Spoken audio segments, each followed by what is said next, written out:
السلام علیکم جی. اچھا، ڈکیتی کی صورت میں اگر خدا نخواستہ آپ کے ساتھ ڈکیتی یا ربری والا ہو جاتا ہے تو اس صورت میں آپ نے یہ کرنا ہے کہ سب سے پہلے آپ نے ادھر گھبرانا نہیں ہے اور اپنے حواس کو قائم رکھنا ہے اور غیر ضروری کوئی حرکت نہیں کرنی، غیر ضروری کوئی ایکٹ نہیں کرنا.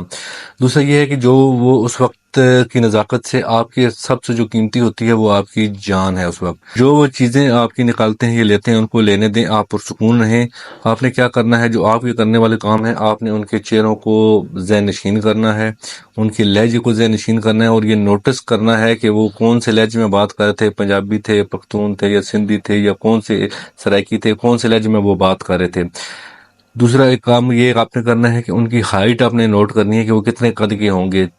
پھر ان کے کپڑوں کا کلر، واردات کے وقت کون سے کلر کے کپڑے پہنے ہوئے تھے، انہوں نے جوتے کیسے پہنے ہوئے تھے. اگر یہ چیزیں آپ نوٹ کر سکتے ہیں تو یہ کر لیں، یہ آپ کے کام آئیں گی. اس کے علاوہ وہ کس طرف سے آئے اور کس طرف کو گئے، یہ بھی آپ نے ذہن میں رکھنا ہے کہ کس طرف سے آئے تھے اور یہ کس طرف گئے. اور لاسٹ میں آپ نے جو چیزیں ان کے کانٹریکٹ میں آئی ہیں، جن چیزوں کو انہوں نے ہاتھ لگایا ہے، ان چیزوں کو آپ نے ہاتھ نہیں لگانا، نہ ہی کسی کو لگانے دینا ہے. ان کے جانے کے بعد پولیس کے آنے تک آپ نے ان چیزوں کی آپ نے نگرانی کرنی ہے، ان کی حفاظت کرنی ہے.